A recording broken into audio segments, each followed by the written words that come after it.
एक बार गौतम बुद्ध वैशाली नगरी में धर्म प्रचार के लिए जा रहे थे। जब वो नगरी के बीचों बीच से गुजर रहे थे तो उन्होंने देखा कि कुछ सैनिक तेजी से भागती हुई लड़की का पीछा कर रहे हैं। वह डरी हुई लड़की एक कुएं के पास जाकर खड़ी हो गई। वह हाँफ रही थी और प्यासी भी थी। बुद्ध ने उस बालिका को अपने पास बुलाया और कहा कि वह उनके लिए कुएं से पानी निकाले, स्वयं भी पिए और उन्हें भी पिलाए। इतनी देर में सैनिक भी वहां पहुंच गए। बुद्ध ने उन्हें हाथ के संकेत से रुकने को कहा। उनकी बात पर वह कन्या कुछ झिझकती हुई बोली, महाराज, मैं एक अछूत कन्या हूँ। मेरे कुएं से पानी निकालने पर जल दूषित हो जाएगा। बुद्ध ने उससे फिर कहा, पुत्री, बहुत जोर की प्यास लगी है, पहले तुम पानी पिलाओ। इतने में वैशाली के राजा भी वहां पर आ पहुंचे।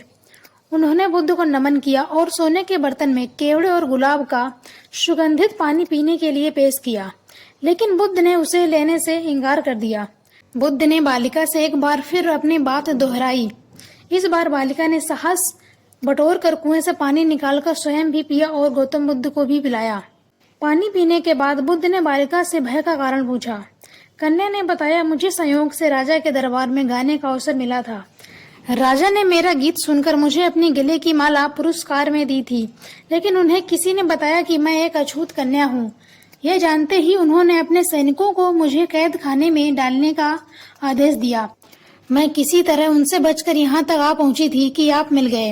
इस पर बुद्ध ने कहा, सुनो राजन, मैं चाहता हूँ कि आप मेरी इस बात को हमेशा ध्यान रखें कि किसी भी इंसान की पहचान उसके धर्म या जात से नहीं होती है, बल्कि उसके गुणों या कर्मों से होती है। जिस बालिका के मधुर कंठ से निकले गीत का आपने आनंद उठाया, उसे पुरस्कार दिया, उसके कार्य इतने अच्छे हैं, वह अछूत हो ही नहीं सकती है। यहाँ पर नीची सोच और छोटे कार्य करके अछूत होने का परिचय तो आपने दिया है, इसलिए मेरी नजरों में यह कन्या नहीं बल्कि आप अछूत हैं। वैशाली नरेश बुद्ध के सामने शर्मिंदा होने के अलावा और भी क्या कर सकते थे। उन्होंने बुद्ध से क्षमा मांगी और वहां से चले गए। इस कहानी की शिक्षा यही है कि कोई भी इंसान अपने कार्यों और अपने विचारों से बड़ा बनता है।